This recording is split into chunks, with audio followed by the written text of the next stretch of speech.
Erin Toughill, hoping to turn the world of women's boxing upside down, fighting 2 days before her 28th birthday. A 5-year pro with only 8 bouts. She has alternated traditional boxing and mixed martial arts or kickboxing, where she's more well known. Coming in to the view of the crowd with a nice smile, 6-1-1, 0 knockouts, which she says is deceiving and insists it will not be a beatdown, as Laila Ali calls it. And Al, she does not mask her feelings whatsoever about Laila Ali, telling us she's in it for herself. Laila doesn't give anybody respect. She's arrogant, doesn't like the way Ali represents the sport. And those were the nice things she said about Laila Right. Ali. You know, Erin Toughill is ranked #1 in mixed martial arts. She feels she has the toughness necessary to beat Laila Ali, and she has what she believes is a plan that no one's employed, to press Ali, take her out of her rhythm, and really rough her up. We'll see if she can do that. Looking very cool, calm, and relaxed, collected, as she makes her way slowly to the ring. But make no mistake, she is no nonsense. This is not about money, since she's not making a lot of it, she told us. She just really wants to hurt Laila Ali. And it's about opportunities for her as well. A win over Ali, clearly the most recognizable name in women boxing, or one of the 2 or 3, will get her far. So the long, slow walk to the ring by Erin Toughill. And her opponent, Laila Ali, told us that she is motivated by Toughill's tough talk.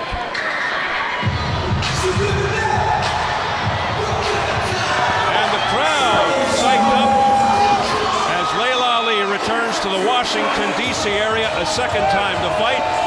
Last July, 2 weeks before she fought on the Tyson-Williams card in Louisville, her father's hometown, she knocked out Nikki Epleon in 3 in Bowie, Maryland.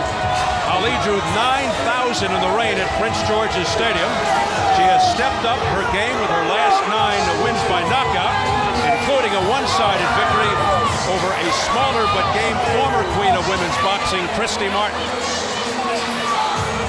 Here's a lady who exudes confidence, bordering on arrogance, but she backs it up with good skill.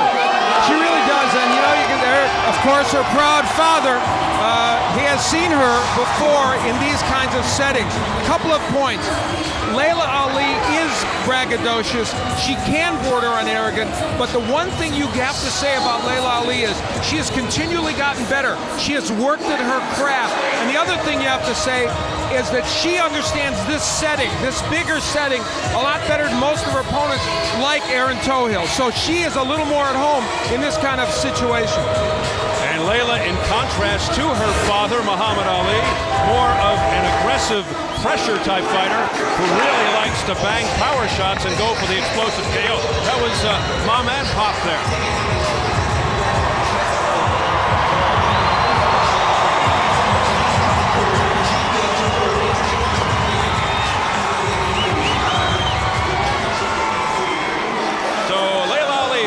From the big crowd here at the MCI Center, which is just sparkling. The legendary Muhammad Ali on hand. Fans roaring and cheering every time they see him on the big screen here. It's electric.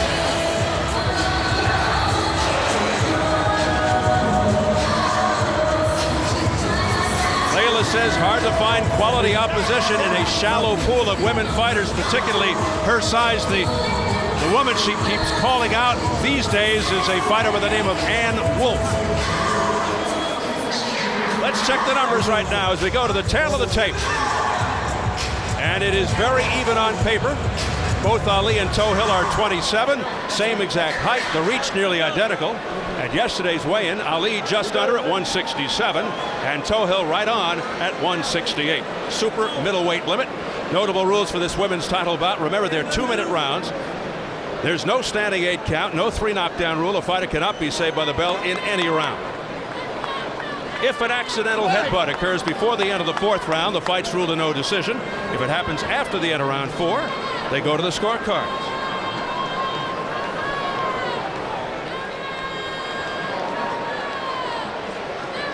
So here at the MCI Center in Washington, D.C., we're getting ready for Laila Ali versus Erin Toughill for the Women's Super Middleweight Championship, scheduled for 10 rounds. Let's get the formal introductions from our ring announcer, Jimmy Lennon Jr. Ladies and gentlemen, from the MCI Center here in Washington, D.C. at this time, we present a women's boxing special attraction. It is brought to you courtesy of Raging Promotions, the Stuckey Group, PMG Boxing, and Showtime. This bout coming away is sanctioned by the WIBA Supervisor Ryan Wisso, the WBC Supervisor Joe Dwyer, and the District of Columbia Boxing and Wrestling Commission, the Chairman, Dr. Arnold McKnight. Introducing at this time are three judges scoring the bout from ringside, all from Washington, D.C., Paul Artiste, Tammy Jenkins, and David Jordan. Presenting at this time our third man to the ring, the referee in charge. He'll be giving instructions after the introductions, Joseph Cooper. All right, fans, here we go. 10 2-minute rounds of boxing scheduled for the WIBA Super Middleweight and inaugural WBC Women's Super Middleweight Championship.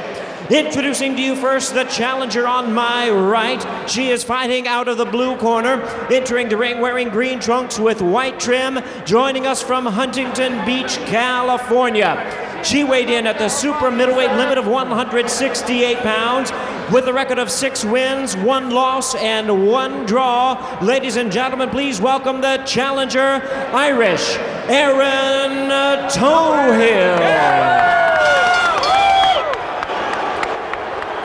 And her opponent across the ring on my left, fighting out of the red corner, the defending champion on my left, wearing blue trunks with white trim, fighting out of Los Angeles, California.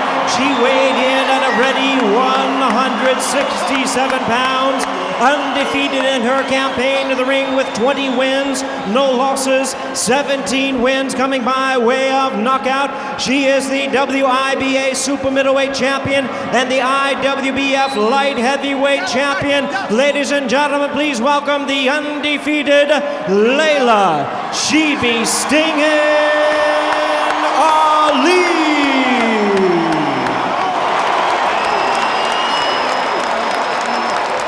Once again, a referee in charge, Joseph Cooper, now to give instructions. Take it off. Take it off.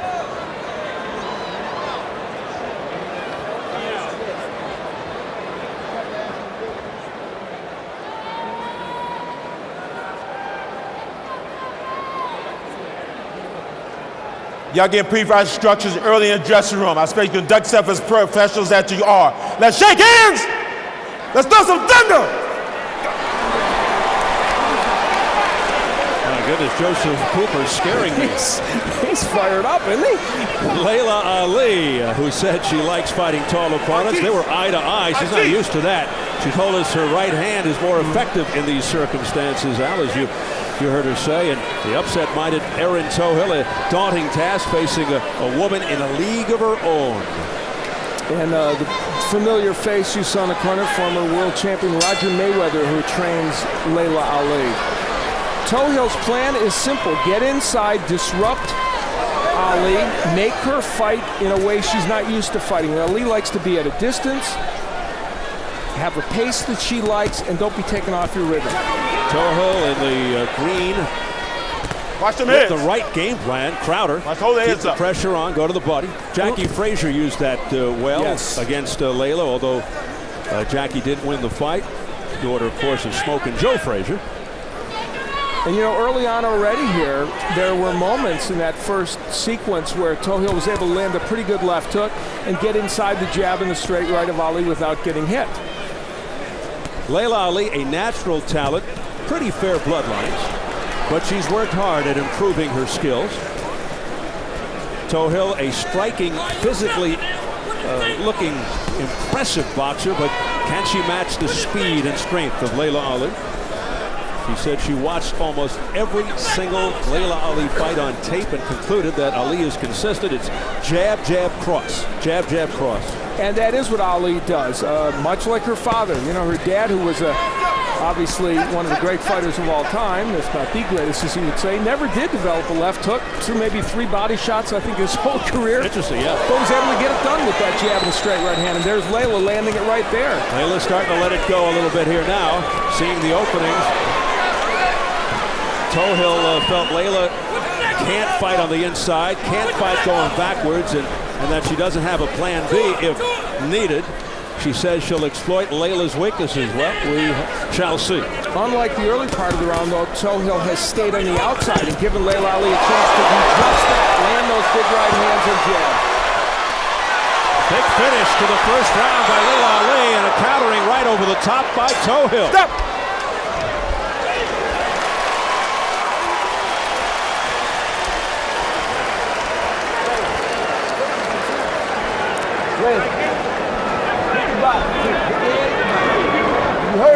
You heard it first time.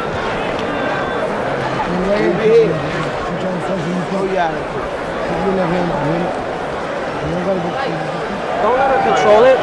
Get in there. You can't hang around on the outside. You got to get into the inside. Slow down. She don't got shit on you. From the outside at this distance, the jab and then the straight right hand by Laila Ali. And if you give her a chance, she'll keep throwing that combination over and over again.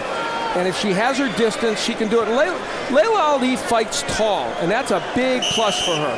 And you see from the outside, there's no way Erin Toughill can match her. Toughill doesn't have that kind of jab and right hand. She's going to work on the inside where she'll throw the hooks to the body, etc. But here on the outside, Ali able to get the job done.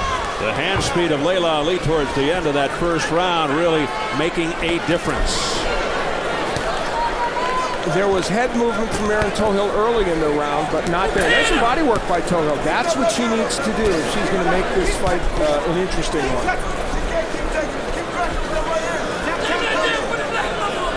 Nothing fancy about Toughill. Straight in. Good right hand by Toughill.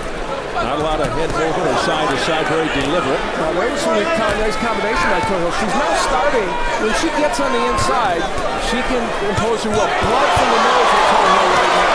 As they trade on the inside there. Toughill's a competitor, a gamer, good athlete, but relatively inexperienced in boxing, not in martial arts, mixed martial arts.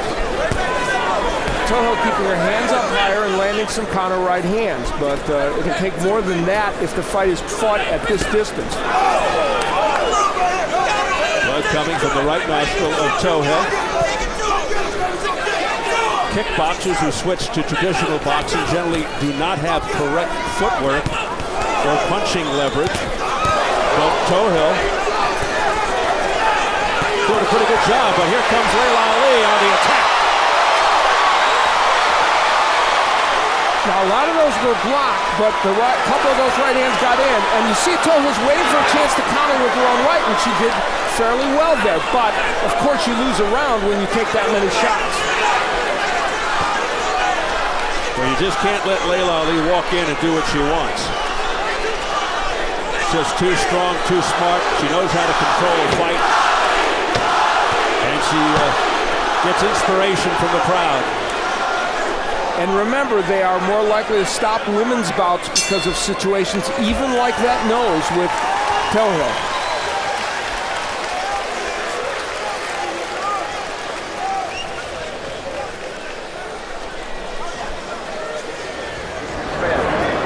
Listen, that body is wide open. You got to throw to the body. Open. What the hell are you doing? No. What are you doing? What are you doing? What are you waiting for? You cannot wait on this girl. Come on. You cannot wait on this girl. You give her a lot of confidence for what? On the outside, Laila Ali, there's a good counter right hand by Toughill, but for the most part on the outside, it's Ali using the jab as a rangefinder. There's a couple of good straight right hands, and right on the nose landing. Now, she got her hands up to block a lot of those shots, but clearly not all of them. And you heard her corner telling Toughill, you've got to get on the inside. And the body's wide open, and it is true, Toughill needs to be throwing downstairs and getting on the inside. She's not doing it. So a bloodied Erin Toughill comes back out for round 3, 2-minute round scheduled for 10. Another good countering right hand that lands upstairs by Laila Ali. Now Toughill did the right thing coming out in this round, jabbed her way in and there. That's what you need to do. Stay on the inside, get inside those big punches and rip a hook, which she did. One of the areas where Ali has really improved of late is in finishing opponents off, so we'll see if she gets Toughill in trouble, if she can do it again. Good body shot a moment ago by Toughill. That's what you want to try and do. Ali has good movement. You know, Laila Ali has that good lateral movement, and she uses it and then plants herself. She doesn't punch off her toes. Good body work by Toughill on the inside there. She's got to hang around in this fight long enough for that to have an impact. But right now, she's throwing some excellent body shots. That could be a key piece of strategy for Toughill. And the left hook of Toughill is starting to be there. Break off. Countering left hook to the head by Erin Toughill. Starting to find a home more regularly with those punches here in round 3. And there's a subtle shift in this fight. I'm not suggesting she won this round, but Erin Toughill's done a very good job in this round and has landed some good body shots and has slipped more of the shots from Laila Ali. And she's focusing her attack on the body now. Coming from mixed martial arts, you know she's a tough, rugged lady. And a little thing like a bloody nose isn't going to stop her as she just keeps marching forward now. Great right by Ali. There's another great right by Ali. Ali scoring. A flurry by Ali. And it's going to be stopped. That's it. Toughill is not offering anything back, and it ends in the 3rd for Laila Ali. Give Laila Ali all the credit in the world. She faced adversity in that round, got hit with some very good body shots, some good left hooks to the head. Toughill thought she was changing this fight.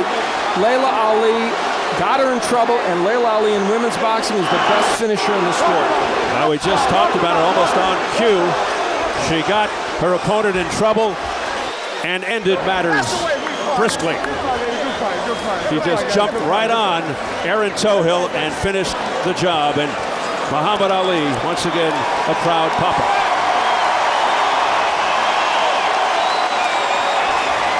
Heading over towards the ring to no doubt congratulate his daughter. Here he comes.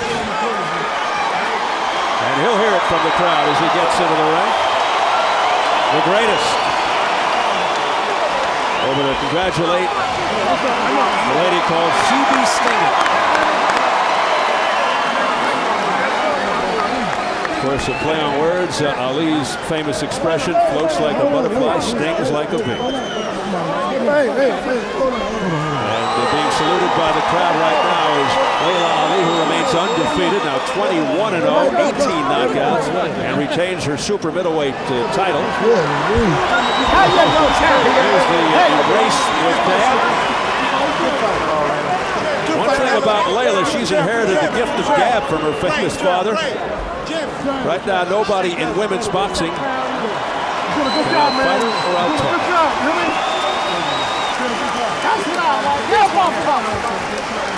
Pass it on down. Pass it on down. Laila, you got that championship spirit, baby. There you go, Al. Cover of Life magazine right there. You're good.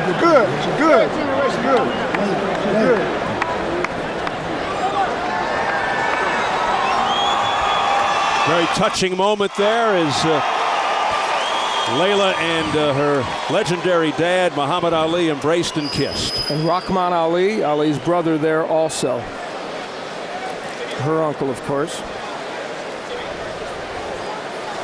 Laila, as you might expect, with that blood coming from Muhammad Ali, very frank, saying women who want to box professionally should prepare for a tough experience. Hard way to make a living. Toughill made this a very tough round for Laila Ali. You see her go to the body, the uppercut.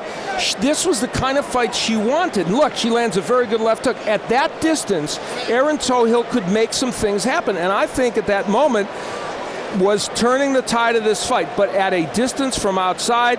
The right hand started, and nobody finishes better in the women's game than Laila Ali. And she does it by being very precise, jab, straight right hand. There's no sense in throwing hooks. You just keep jabbing, straight right. You keep doing it until you can't do it anymore. And Erin Toughill just couldn't defend until finally the referee, rightfully, had to come in and stop the fight as she turned away from Ali, and that is the telltale sign that a fight should be ended. Stopped in the third, and Laila Ali still the face of women's boxing. Toughill trying to keep her hands up, and for the most part was able to do it there for a while, but then Ali is relentless, and she's a very accurate puncher. Some good defense shown by Erin Toughill there, but Ali is, as we said, she's very accurate. She throws combinations. She doesn't stop punching. Her conditioning is superb. And when you throw that all in the hopper, it's why she can finish fighters like this. Until someone comes along in the women's game, if they do, who can fight for a sustained time like Jackie Frazier did during parts against Laila Ali, she'll continue to do this to her opponents. A smothering attack by Laila Ali.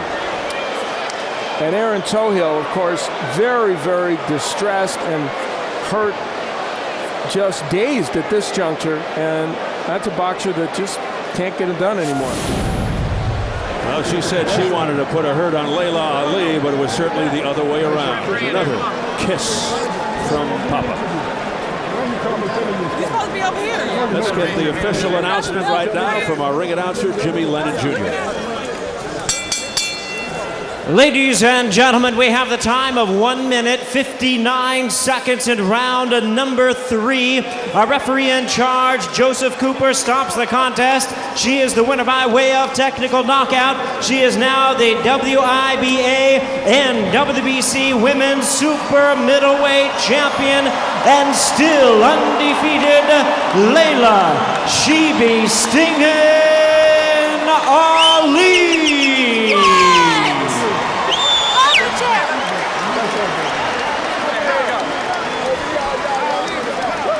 So there you have it, Laila Ali. She said next she wants Ann Wolfe if they can work things out. We shall see. Laila Ali victorious once again. Coming up next from Washington, D.C., our main event. In front of your dad and to have his presence. Well, it's wonderful. I mean, anytime my dad's here, it just adds to my fire, you know what I'm saying? Because he did this, and I'm following in his footsteps. And, of course, I want to make him proud. Any child wants to make their father proud. So when he gets in the ring and he has that look in his eyes, like, damn, I wish you'd stop, but I'm enjoying it while you're doing it. And what's it like for you to hear the chants of Ali, Ali, and to bring this crowd to its feet? I know I have a lot of fans. I got a lot of haters, too. But I got way more fans, and they're always here to support me, and that's a chant that I've gotten used to. But the thing is about me, I'm very mentally strong. So even if they weren't chanting my name, they were chanting somebody else's name, I would still come in here and do the same thing. Your description before we came on camera is that you were vicious tonight. Why were you so vicious? Well, not vicious, Daddy. I was vicious, huh? Yep. I was vicious. You know why? Because that girl talked so much stuff. For a year and a half, she's been talking about I ain't nothing, I ain't never fought nobody, I just need to fight somebody her size, and she got all this experience and all this other stuff. And then, you know, I just had to go on the show her. So when only motivation I have is when these girls run their mouth, because I know how easy it's going to be for me. Let's take a look at the replay right here. As we take a look here, we'll talk to Muhammad in just a second. Tell us what's going on right here. Did she hurt you? Hurt me? Never. I mean, never. I mean, people aren't used to seeing me get hit. That, you see how I turned my head with that shot? That wasn't nothing. At no moment did I look like I was hurt. Did I look like I was going to retreat? Look at her face, all busted up. Just don't move her damn head. Now here's the finish. Tell us, Laila. Tell us the finish here. Huh? This is the finish. Tell us about it. I haven't seen it. Let me see. I don't even know what I did. All I knew is she was cowered in the corner. You cannot tap out in boxing. See, I was going to tell her, I forgot to remind her, no tapping out. I guess she was trying to tap out. Look at that face. Damn. I jacked her up. Let me ask you, how much of your dad is in your fighting? How much of your dad's in it? I didn't really show. It's all in the family, you just said, huh? That's right. Well, the thing is this. I can box and I can fight. You know what I'm saying? So it all just depends. When I see that glare look in their eyes, then that's when I turn it on. I was going to try to box her, but, you know, I just do whatever comes to me. I'm working on my boxing more, but I'm nowhere near like my father. My father's the greatest. I'm not trying to be like my dad. Champ, let me ask you, what's it like for you to watch your daughter? She tough, that bitch. She said she talks like me. Talks like you. Does she fight like you? I back it up to her, Daddy. She's bad. She's bad. She's bad. I'm bad. It's great to see you. She's a bad lady. What? It runs in the family. Laila, what next? What next? I am the first WBC female championship belt holder. So I have another title. Not only did I retain my title, I have another one. So now I have 5 belts at home. I got them running out of space for all these belts. You know, and who else should be fitting more than me? So next would be you've elected not to get into the $1 million thing. What do you want to do? I don't have no interest in fighting these little women. For what? Why do I want to fight these little women for? Look at the big woman. She couldn't even take it. I fought Christy Martin. I didn't get no credit for that, obviously, because she's so much smaller than me. She should have never been in there with me in the first place. But, you know. What about Ann? Ann Wolf is somebody everybody that knows me knows about Ann, knows that there's been a lot of controversy over that because that fight hasn't been made. Hopefully when she gets out of her promotional contract, because her promoter and my promoter don't get along. That's odd in boxing, isn't it? Even in women's boxing. Right. But you know what the truth is? People don't realize you're supposed to save the best fights for last. After I fight her, who am I going to have left? So I don't know what everybody's rushing for. All right, Laila, congratulations. Nice to see you. I'm beating all these chicks. Can't none of them see me. None. Bad lady. All right. Like, it used to be like father like son, but it's like father like daughter, Steve. No question about it. Thank you very much, Jim Gray. Of course, Christy Martin had her problems with Laila Ali. Christy and Lucia Riker getting together in a long-awaited showdown Saturday, July 30th on Showtime pay-per-view. Winner to take home $1 million and the title of $1 Million Lady. And as Laila Ali pointed out, she had her way with Christy, and Lucia Riker is just too small for Laila Ali. As we stand by for Mike Tyson, who's fighting for the first time since injuring his knee in a TKO loss to Danny Williams last July. In fact, Tyson has fought only once per year since 2001. Over the last 3 years, he's boxed a total of only 5 rounds. And he's lost 2 of his last 3 bouts. Hard to believe, but Tyson was first crowned a champion almost 20 years ago. His prime is long past, but he remains a compelling figure, if not a compelling fighter. Jim Gray recently sat down with Tyson at the heavyweights home in Phoenix. How often do you look back into your past and you think of what you had in terms of your career, the championship, the millions of dollars? How often do you review it in your mind? I feel real good about myself. I'm proud of myself overcoming the demons that I possessed at one particular time. And I am who I am now. I don't even relate to that guy. I don't even know who that guy is. I watched Mike Tyson box in 1988. I don't know that guy. I have no inclination. I have no kind of affinity with that gentleman. What's your evaluation of the Danny Williams fight? Well, Danny Williams has to believe he's the most luckiest man in the world, because anybody that watched the fight would have to know that guy was mincemeat. He was about to get knocked out if I didn't break my leg in that first round. And that's all it was just because of your knee injury? Absolutely. Oh, something happened to Tyson. Douglas, Holyfield, and Lewis, the only guys you had lost to. Now you put Williams in there. Does the name Williams embarrass you? Oh, yeah, because anyone that knows me, that's a 1-round fight. That was going to be a 1-round, if anything, the most 2-round fight. Danny Williams has upset Mike Tyson in round 4. And the fact that happened, I was just devastated. Have you watched the tape of that fight? Never watched that fight. Why not? I just didn't want to look at it. What do you know about Kevin McBride? I don't know anything about him. I seen him fight once or twice on the film somebody showed me. He didn't look too impressive. So is this simply a matter of you getting back into the ring against anybody, and getting a victory? No, I don't underestimate him. I take him lightly, because as we know with Danny Williams, anything can happen. But being a fighter, being very confident, I don't believe he's capable of beating me.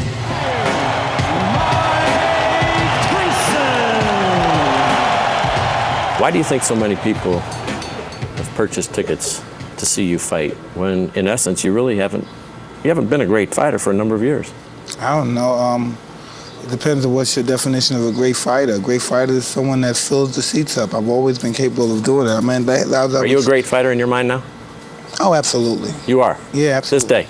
Yeah, absolutely. I'm not talking about what you were. I'm talking about today. Absolutely.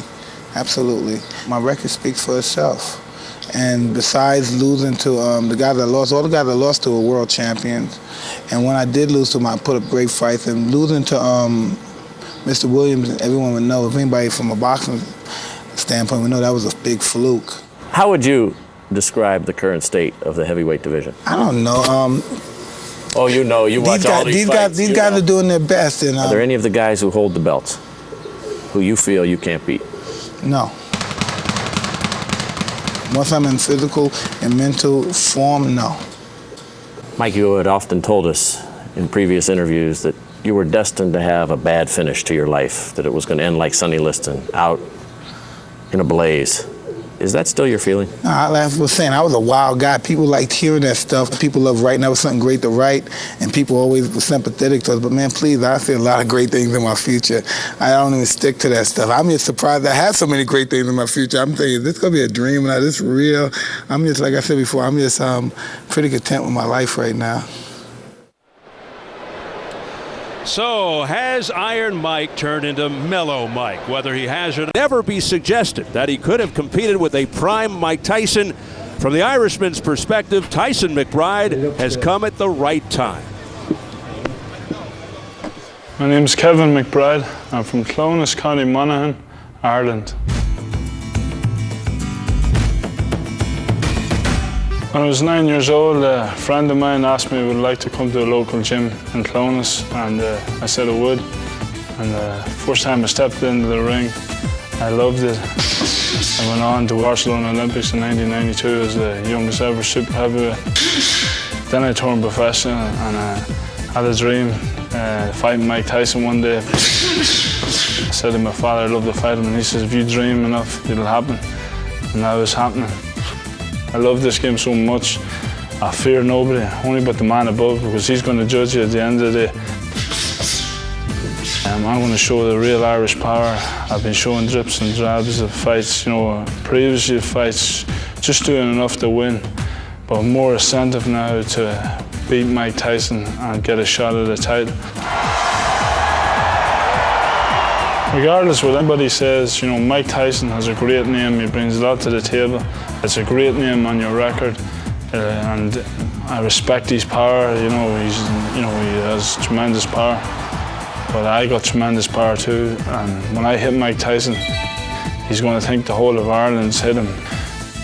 Mark my words, I'm going to win, and I'm going to show the world that I'm a legitimate heavyweight, and I'm a contender, not a pretender. All right, Steve, thank you very much. Back here with Iron Mike Tyson. Mike, you were just visited by Muhammad Ali, the greatest of all time. He has visited your locker room on numerous occasions in the past. What was that like for you tonight, and what did he have to say? Well, it was just, he said I was a bad MF, but I'm always happy to see the champ. It makes my heart smile to see the champ. He's a wonderful man, besides being the greatest fighter ever. And I'm happy to be around while he's still with us. Tell us about your knee, Mike, and how it went in your training. I have no problems with my knee. I didn't have any problems. I'm just doing great, and I'm looking forward to fighting again. I'm a little anxious to get back in there. Well, this is the time to be anxious. How about the training camp? How did it go? I did well. I trained at least 10 to 11 weeks. I did well. I did everything my trainers asked for me. I feel good, boxed around. I'm just looking forward. You mentioned your trainer, Jeff Fennick, will now train you tonight. What about the difference in the change in trainers? I don't know. No big difference. I know what I have to do. I've been fighting for a long time. I know what to do once I'm in there. You're a student of the game, Kevin McBride. You've seen the tape. What is your assessment of him? You said the other day you didn't think he could punch very hard. Well, no, he's a big guy, but I'm going to be able to handle him. Mike, thank you. Good luck tonight. Pleasure's mine, Mr. Gray. All right. Back out to you, Mr. Albert. Ireland coming into the sound of the bagpipes.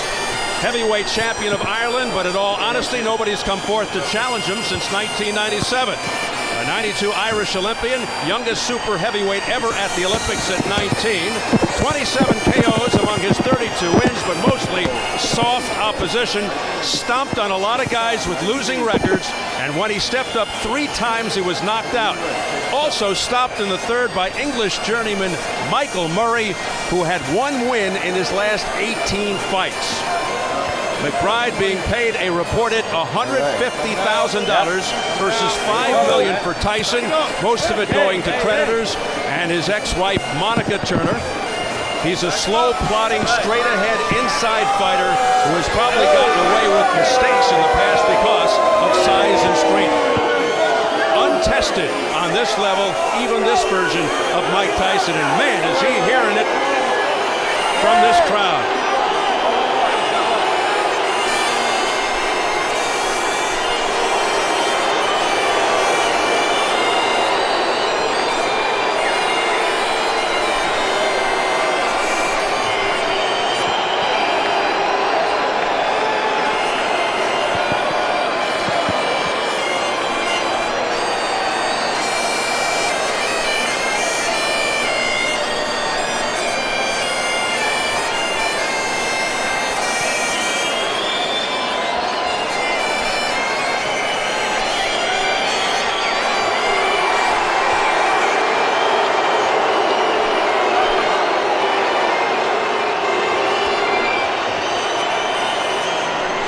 The crowd giving McBride the business.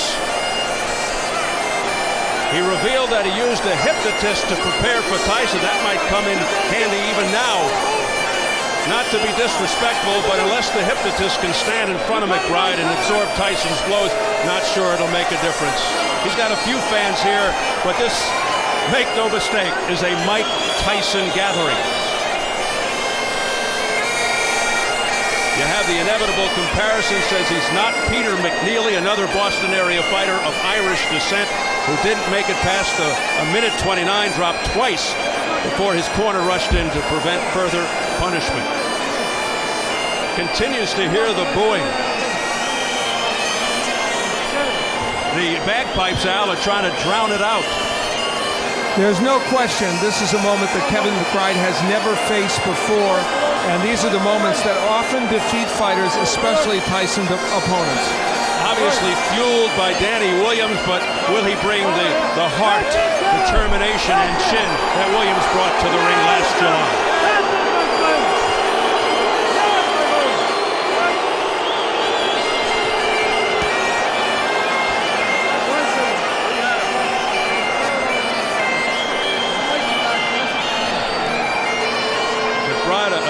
Back in the Boston area, just not used to hearing that kind of reaction. Now a different story.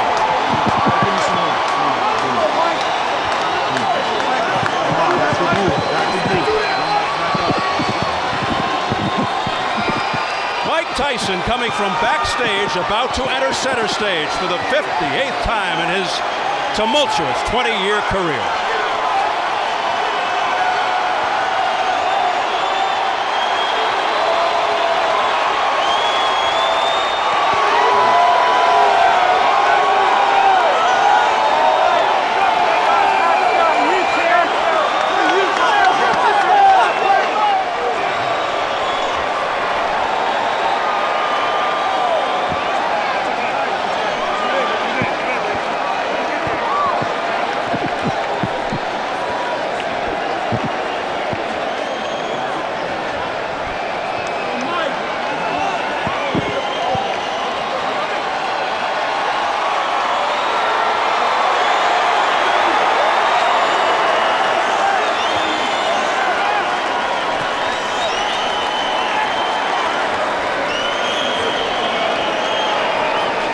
Still awed by Tyson's presence, a growing number of people feeling sorry for the former champ. Others have grown tired of his act and doubt his sincerity. Does Tyson even care what people think about him? Probably not. Say what you want. This is a guy who lost 11 months ago. His best days long behind him. This crowd rose as one and gave him a massive ovation. The Tyson phenomenon is still alive. And perhaps the key issue here, if Tyson loses, which most feel couldn't happen tonight, even if he tried, is he through? As we check the tail of the tape, Tyson 39 on June 30th, nearly 7 years older. When you consider Tyson closer to 5'9", more like a 9-inch height advantage from McBride. Tyson gives away 9 inches in reach. McBride a career heaviest, 271, 38 pounds more than Tyson, who's the same weight when he lost to Danny Williams. And the key unifying rules for this non-title affair. No standing 8 count, no 3 knockdown rule. A fighter cannot be saved by the bell in any round. If an accidental headbutt occurs before the end of the 4th round, the fight's ruled a no decision. If it happens after the end of round 4, they go to the scorecards. So here at the MCI Center in Washington, D.C., we're getting ready for Mike Tyson versus Kevin McBride. Let's get the official introductions from our ring announcer, the classy Jimmy Lennon Jr.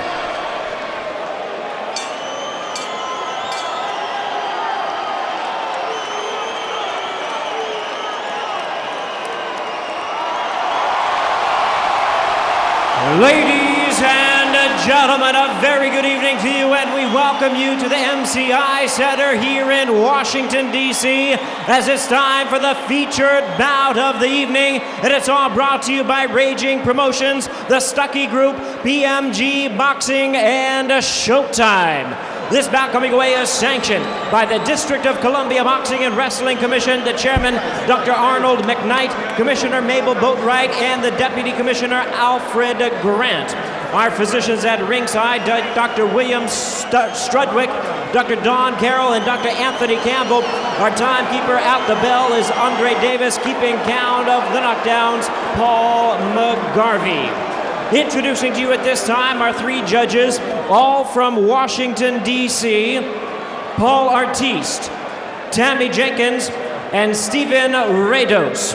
And our referee in charge, he'll be giving instructions after the introductions, Joe Cortez. All right, fans, here we go with our main event of the evening. 10 rounds of boxing and a heavyweight special attraction.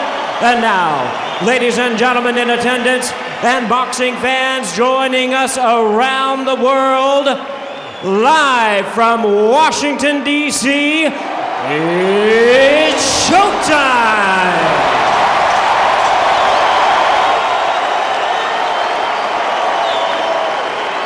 Introducing to you first on my right, fighting out of the blue corner, entering the ring wearing tartan trunks, fighting out of Dorchester, Massachusetts, by way of Clones, Ireland.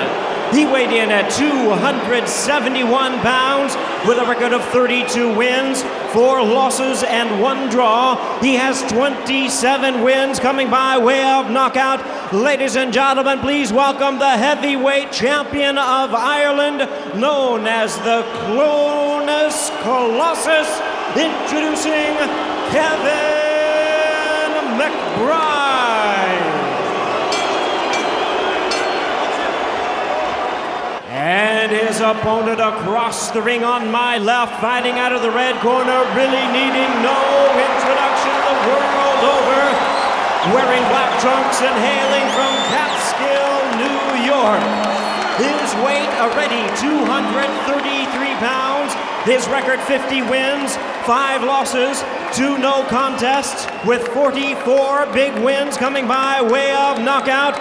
Ladies and gentlemen, please welcome the youngest man ever to hold the heavyweight title, the former undisputed heavyweight champion of the world, introducing the one and only Iron Mike Tyson.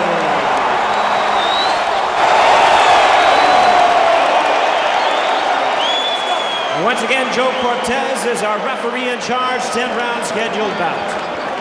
Yo, I want everybody out. All right, gentlemen, we went over the rules in the dressing room. I expect a good, clean fight. Obey my commands at all times. Punches here are good, punches here are good.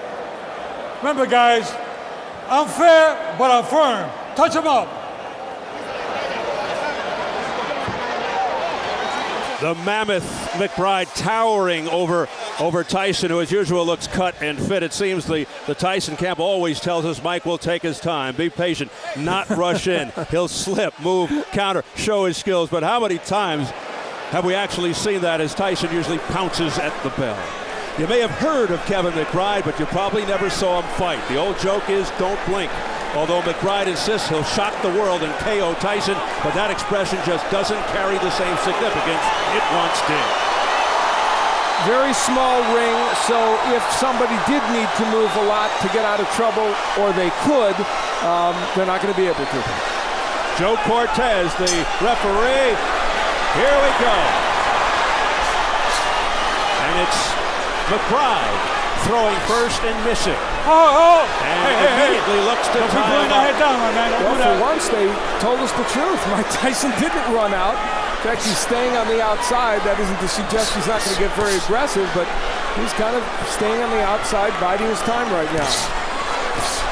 You'd think McBride would want to tie Tyson up. Hold the head, hold the head. Push him back, avoid his power, of course.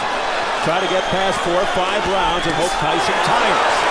A lot will depend early on Joe Cortez. Will he let the McBride kind of work on the inside? Will he let him tie up Tyson? Oh, hey. How quickly will he come in? He's coming in very quickly. Take your time. Go hold him, all right? Let's go. Well, that's a quick warning from Joe Cortez for holding to Kevin McBride. McBride's trainer, Goody Petronelli of Marvin Hagler fame told us their plan is to keep Tyson at the end of McBride's jab, get Tyson as he's coming in with the left or right uppercut, which was an effective punch for Danny Williams against Tyson last July. Mike Tyson is fighting an odd first round. It's really interesting. Even the punches he's choosing to throw are odd. I don't think he's worried at all that McBride will hurt him. He's picking an odd choice of punches. There's a left hook getting ripped in. A long left by Mike Tyson. Here's something else Mike Tyson's doing, and it might not hurt him tonight, although he's getting hit on the inside. He's squaring himself up to McBride. Making himself a very inviting target. It's interesting. I don't know that McBride can take advantage of that, but somebody else might.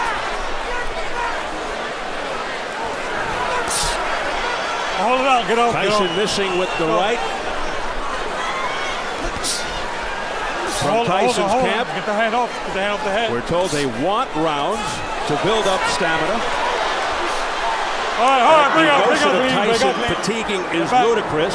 That fatigue had nothing whatsoever to do with the loss to Williams. It was 100% because of the knee injury. Over the top comes McBride. And then the right uppercut. Bring out. McBride's landing those nutty clubbing right hands that he throws. And the danger for Tyson is that one of those will hit on the temple, as I've seen McBride's punches do before. And then the power doesn't have to be so dramatic to hurt you. Kevin McBride. Bring out. Hey. Continues to hold and hit. We got a break. Let's go. It's been a competitive first round, not artistic, but competitive. Final 10 seconds of the first round. Many thought it would be over by now. All right, time.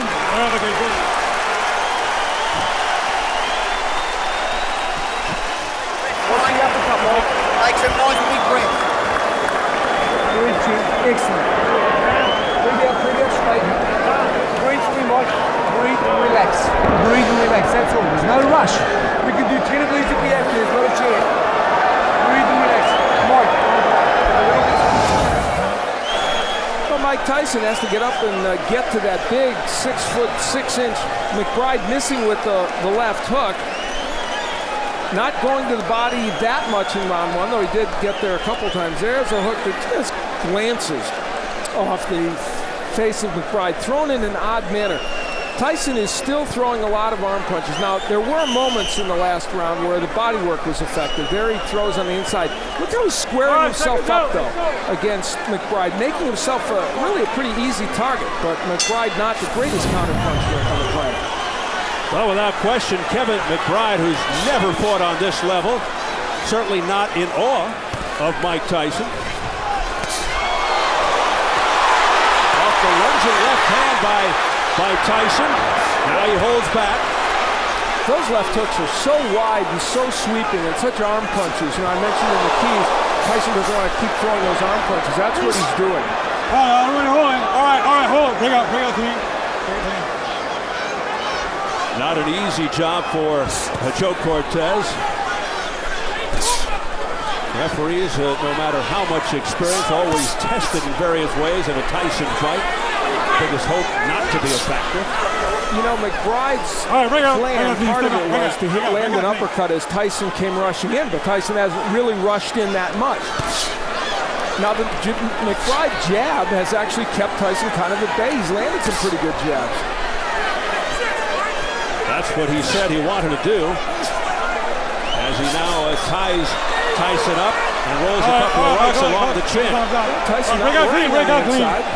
What's being thrown is being thrown right now by McBride. So a very passive round and a half or so for Mike Tyson. Of course, he has the kind of power that can change that instantaneously. McBride that continues to lean that big body on top of Tyson, hoping that could be a factor as time wears on. Maybe tire Tyson out. I don't want you guys holding. Let's go.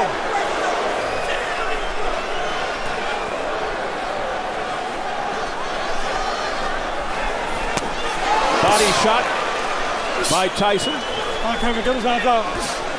But McBride unfazed. Holding inside. Now, obviously, in terms of hand speed, Tyson has the edge here. He's not throwing a lot of punches. McBride, not a very quick puncher.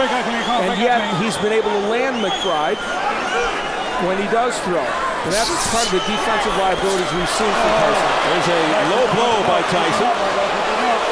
Getting cautioned by Joe Cortez. McBride right back to it. It's the uppercut from McBride. It's not a big, powerful punch, but he can get it in. McBride basically fights one way forward, but slow. Not a lot of movement, mainly punches one at a time. He does have power. Let him up. Now, things could change, of course, but to this point, if this is Mike Tyson's way of getting rounds by just kind of standing around, you have to wonder if this will help him in the long run.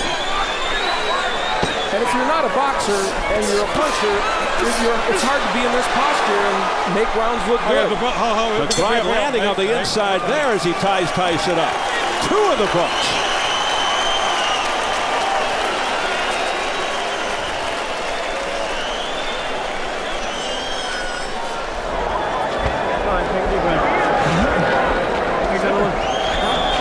Oh, you're doing good. How do you feel? Oh, this guy, listen, you got this guy.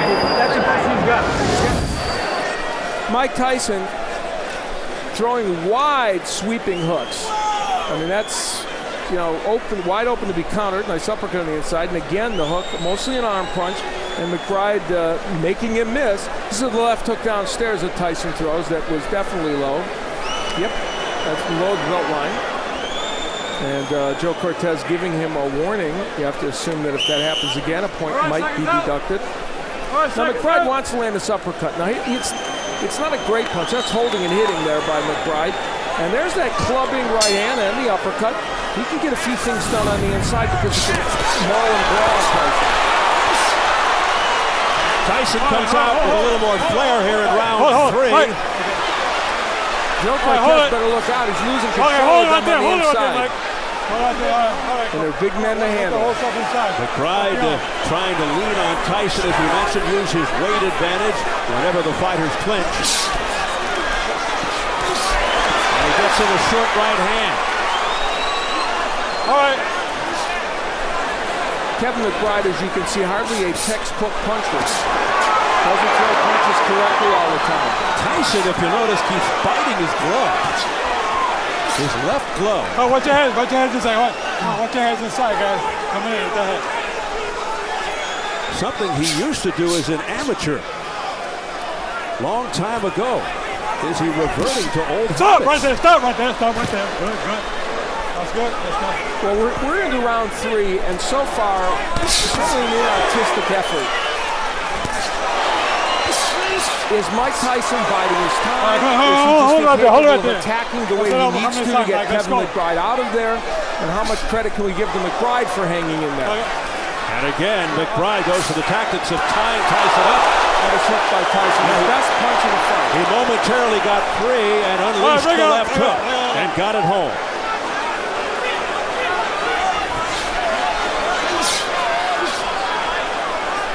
the halfway point of round 3. Break out clean. Let's go. Tyson with a whipping hard uppercut.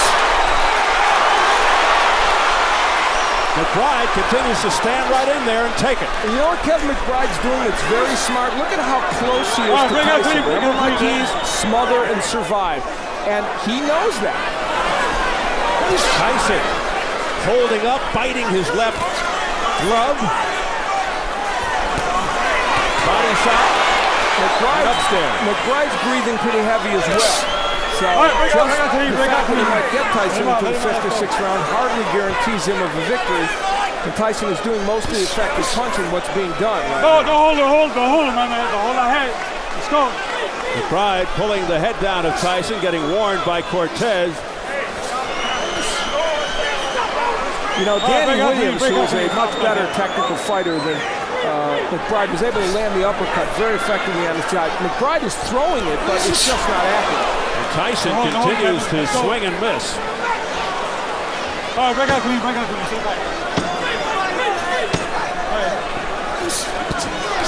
Body shot by Tyson.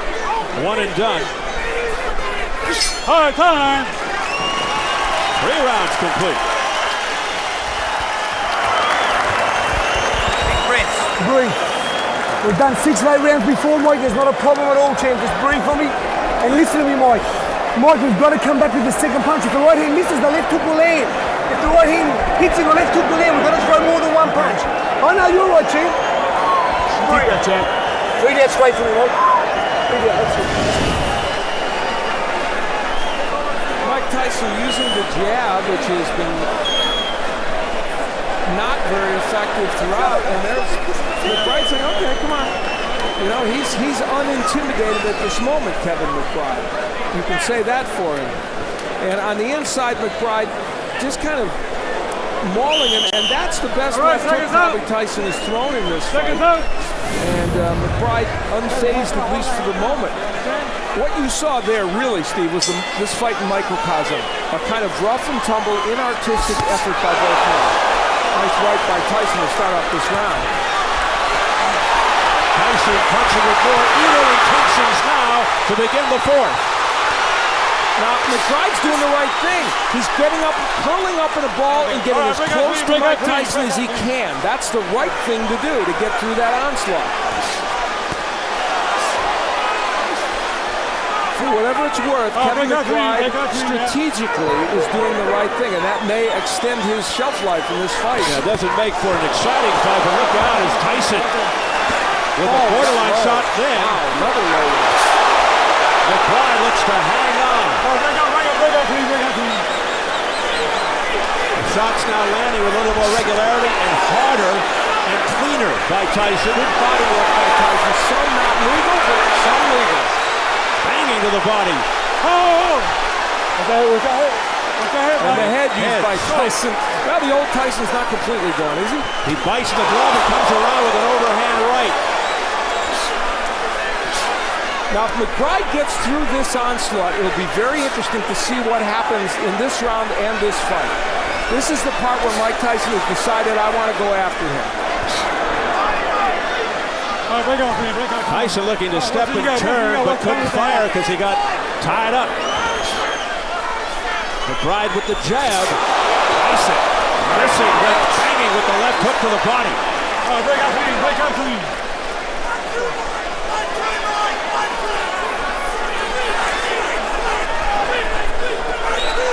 McBride better be careful as Tyson has some distance and leverage.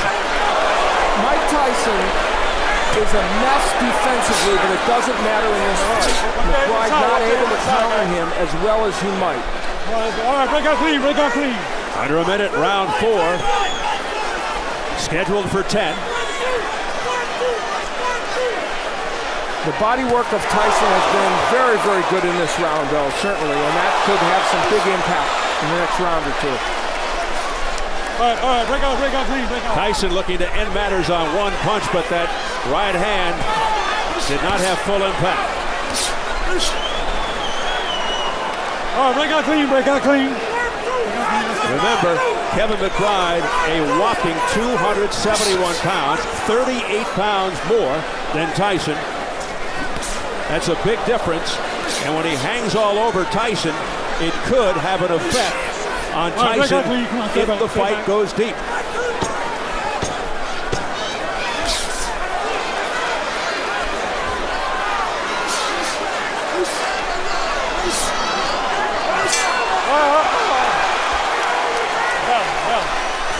We're going to a fifth.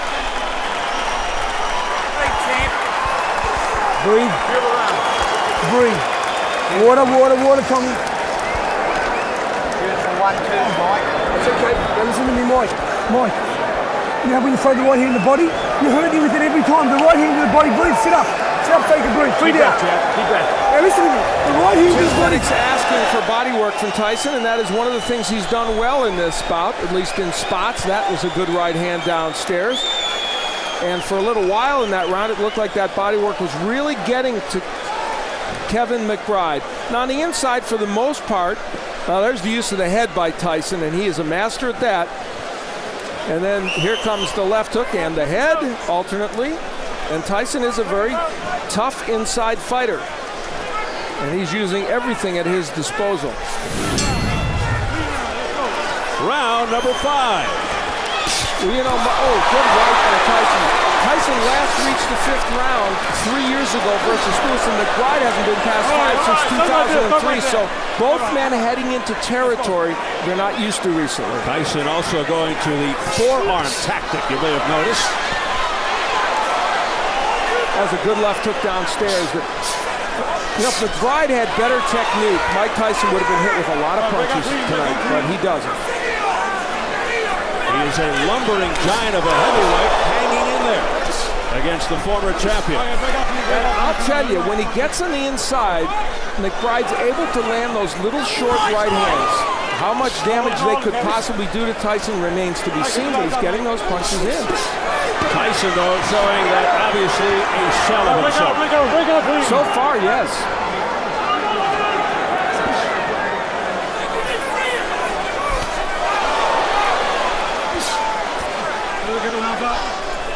Take a look at the press row scoring.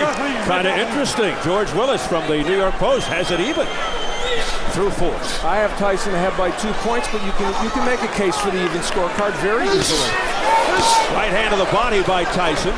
Tyson is throwing some good shots down there. There's no question. There's the McBride jab landing, and you can land a jab against Tyson. Williams did it. God knows we saw Lewis do it. Almost too easy. Those little clubbing right hands on the inside still getting in by Kevin McBride. Tyson biting the left glove, standing there, no movement. Just a target for McBride. And he's landing rights on the inside, comes across to the left that grazes him, a right uppercut on the inside by McBride. This was the game plan for McBride, and for the most part, it's keeping him in this fight. And right now, look at a stationary Mike Tyson, not throwing too many punches. And McBride popping shots off Tyson's head, and Tyson is starting to look weary.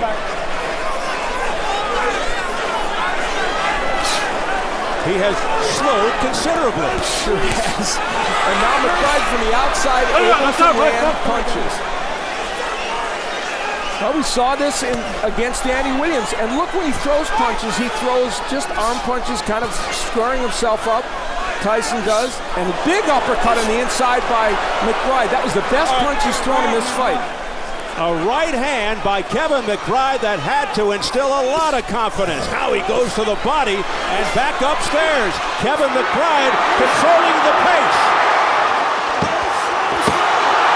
Mike Tyson's in trouble in this fight right now. He better come back. Final seconds of the 5th round. An alarming moment for Tyson and his camp. Breathe, Mike, breathe. Breathe and listen to him. Sit forward a little, Mike. Mike, Mike, you don't have to punch if you're tired. Hold him, tie him up. Just forget and just hold. Be smart, Mike. Don't give him the shots in the middle. It's the shots we're spoken about. Breathe. Breathe.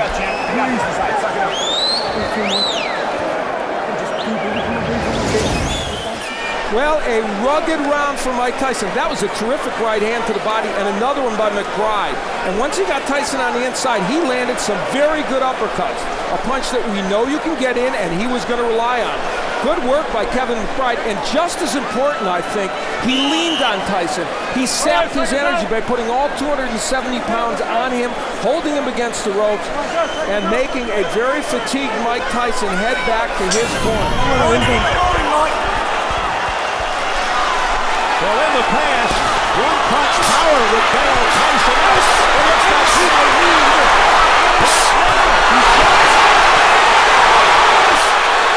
Tyson throwing it all out there, jumping on McBride. McBride doing the wise thing and tying him up, and look out. He's trying to break his arm again. We've seen this before, and McBride injures his left arm.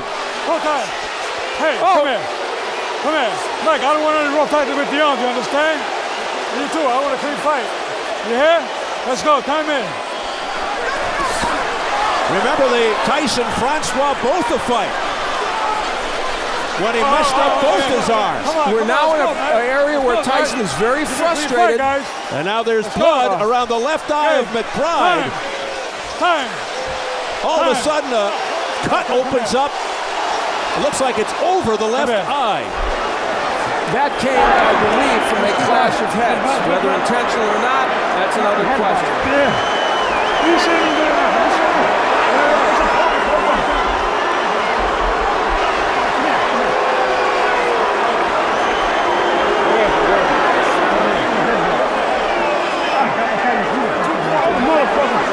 Two-point headbutt. Two-point headbutt. Joe Cortez says he's taking 2 points from Tyson.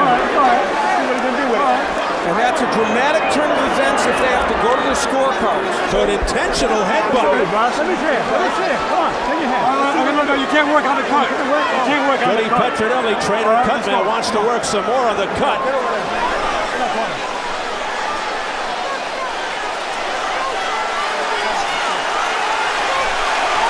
2:20 remaining in the round, and Tyson trying to end it right here. So what a sense of urgency on both sides. Tyson using his head again on the inside, and now complaining to Joe Cortez. Now, if this fight is stopped, they should go to the scorecards unless Tyson would not, if it's stopped because of the cut. So Tyson reverting to roughhouse tactics here. It's an awful round for Mike Tyson. And the right hand upstairs. A real conundrum for McBride. He wants to stay on the inside, but the roughhouse tactics with the head and everything else are making him not want to be on the inside. It's up to Joe Cortez to really take control now of this fight, and it's a tough one. So this has really gotten dramatic here now in round 6, midway through. And Joe Cortez really has his hands full. Right hand to the head by Tyson, but McBride undaunted, showing his heart and landing with those lefts. But those shots not as powerful, of course, as Tyson. Remember, 2 points deducted from Mike Tyson in this round. Hold inside. Less than a minute remaining, round 6. All right, bring it on, bring right there.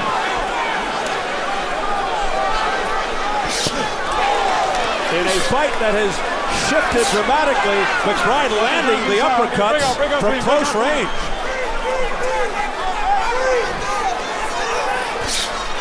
Things have turned for McBride. Tyson too far away, a right uppercut, 2 right uppercuts landing by McBride on the chin. And those were delivered well. Those were delivered with him bending at the knee, and they had some power.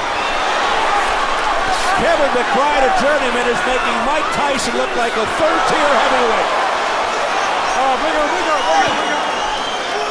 15 seconds left in the 6th round. And if McBride actually wins this round, it would be a 10-7 round. Not a knockdown. McBride just pushing Tyson down. And he's having difficulty getting up. He wants Joe Cortez to help him. He can barely make it to his feet at the bell. That was a push. obviously a push. In the corner. That was a push. Tyson totally disorganized. Hey, leave it to me, leave it to me.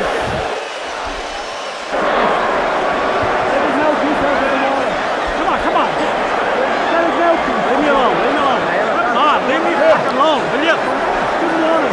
No, look at me, will you? Close your eyes. Okay, Cal.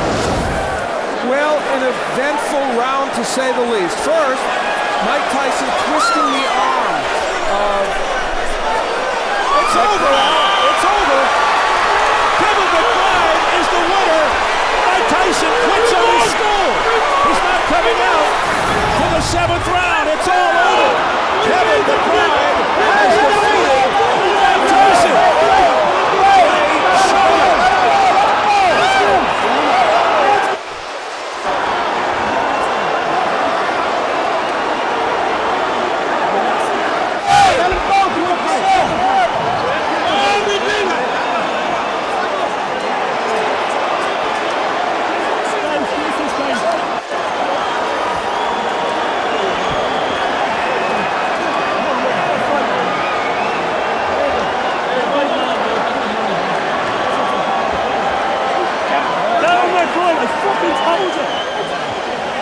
A stunned crowd here at the MCI Center in Washington, D.C.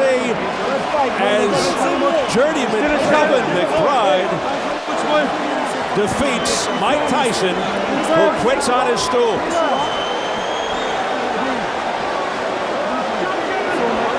What the hell are you doing, John? Get out of here!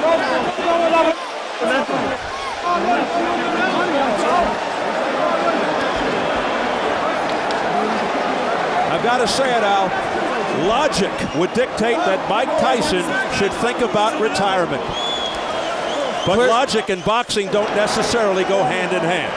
Well, for Mike Tyson, whatever currency he had in terms of marketability is likely gone now. And what we need to remember is he lost tonight to a journeyman heavyweight who, while he showed lots of heart and some intelligence, I may add, with the way he fought, clearly is not the most skilled heavyweight out there. So for Tyson to lose to him sends a very, very strong message. But give this man credit. His 15 moments of fame, 15 minutes of fame, might be 30 minutes because of what he did here tonight. All right, now let's get the official announcement from our ring announcer, Jimmy Lennon Jr. Ladies and gentlemen, this bout has been stopped at the end of round number 6. Upon suggestion of the corner, our referee in charge, Joe Cortez, stops the contest. The winner by way of technical knockout, the Clones Colossus, Kevin McBride. How many of you out there actually thought you'd be hearing those words from Jimmy Lennon Jr.? Mike Tyson has now lost 2 straight, 3 of his last 4, losing his last 2 to journeyman. Hasn't beaten a fighter of consequence in over a decade.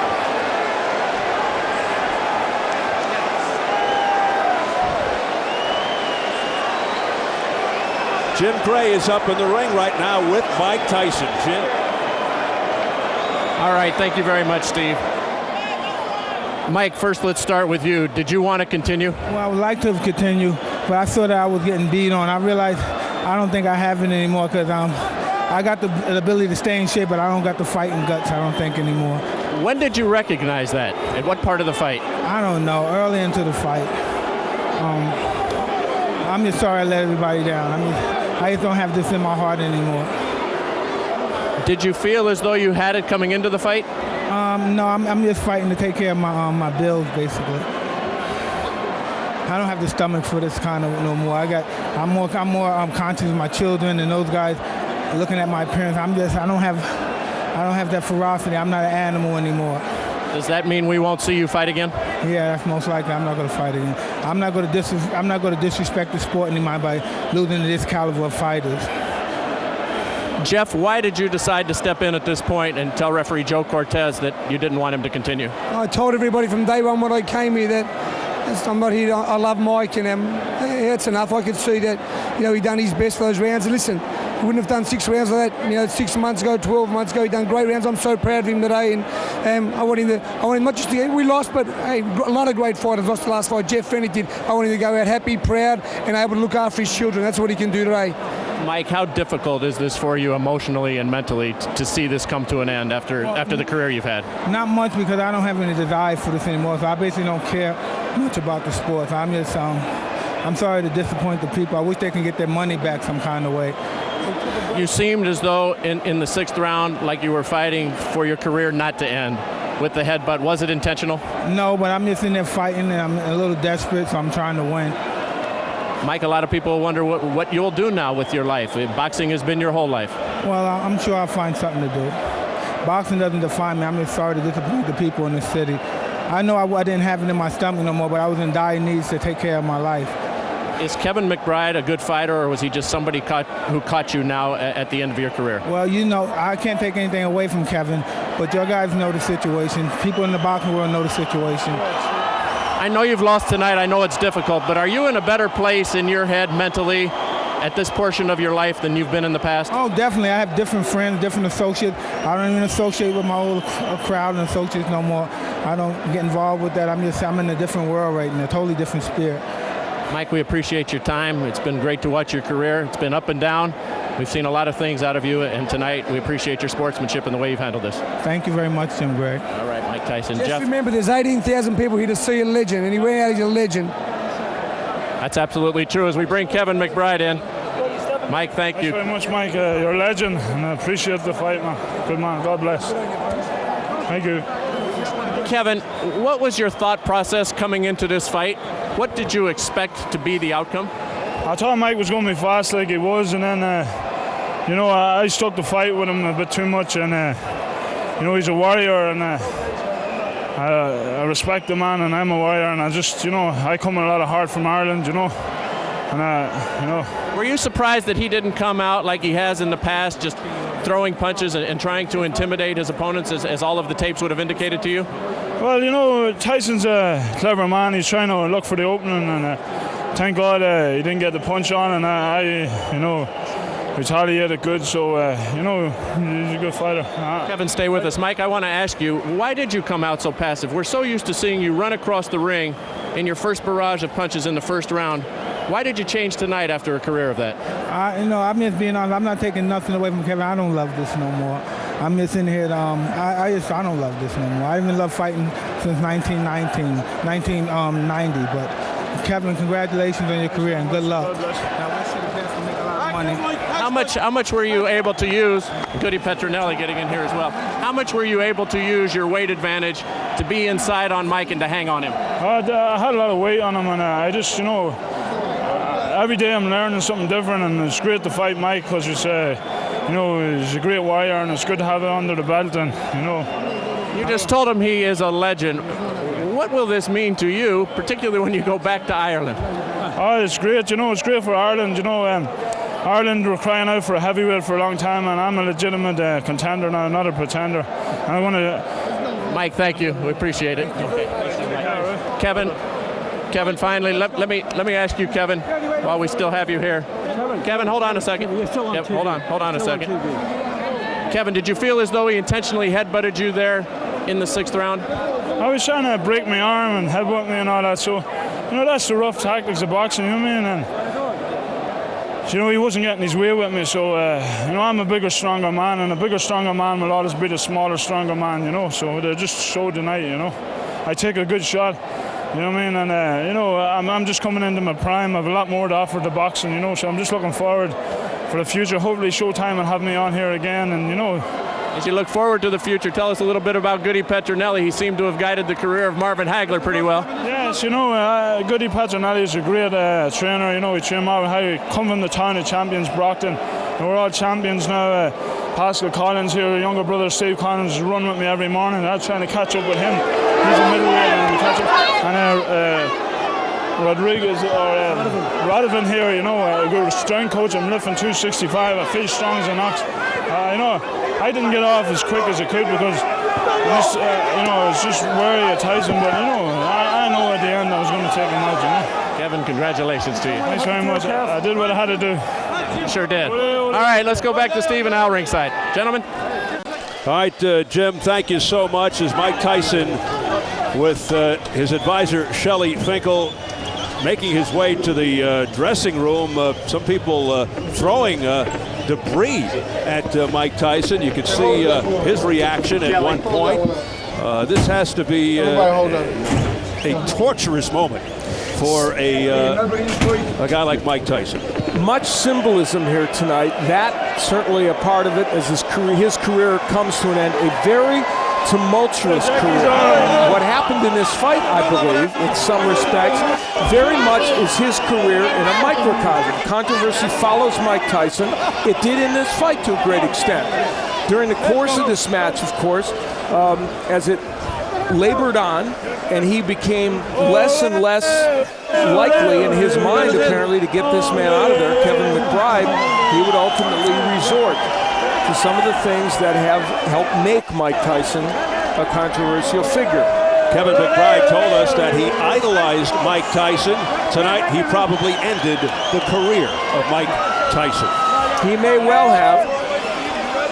And in the final round of this fight, it began with Mike Tyson doing what we had seen him do against Franz Botha, trying to twist the arm of Kevin McBride. Now, he knows Joe Cortez is on the other side, and you see him twisting the arm. Look at him. Clearly, it's deliberate, and Kevin McBride screaming in pain. This is a replay of what happened with Franz Botha. And Tyson himself complaining about something to Joe Cortez, but clearly he was the culprit. Then Tyson doing something he's also done during the course of his career, using his head there. I mean, that's about as obvious and as deliberate as it can possibly be. And it created the cut. Joe Cortez did take 2 points away from Mike Tyson because it was so obvious. So while there may be nostalgia and sentiment floating through in some quarters because of Mike Tyson's final fight and the way it ended, clearly this demonstrates what has also dogged him during his career. Now here's a very tired Mike Tyson who admits he had kind of lost his stomach for this, being pushed down by Kevin McBride, and clearly this is a symbolic picture because Tyson simply didn't have the energy or the will to continue, and actually was looking for Joe Cortez to give him a hand up, and ultimately had to struggle to his feet himself. And you got the impression, Steven, you wrote me a little note saying maybe he's going to quit on his corner, and by golly, he did. Yeah, he's just a beaten man here. Is Mike Tyson, Al. And from this point on, of course, we're going to hear career epilogue after career epilogue for the long and tumultuous career of Mike Tyson. What I often get from people regarding Tyson, the notion of what he could have been. Many believe he could have been the greatest. Of course, we had the greatest, Muhammad Ali, in the crowd here earlier. Even his inspiration wasn't enough for Mike Tyson against a journeyman named Kevin McBride. But many feel that the man that McBride beat tonight, Mike Tyson, could have been the greatest of all time. He certainly had the skills at one point in his career. Obviously, other things that brought him down. And while Kevin McBride enjoys this very special moment for him, there's no question Mike Tyson's career is about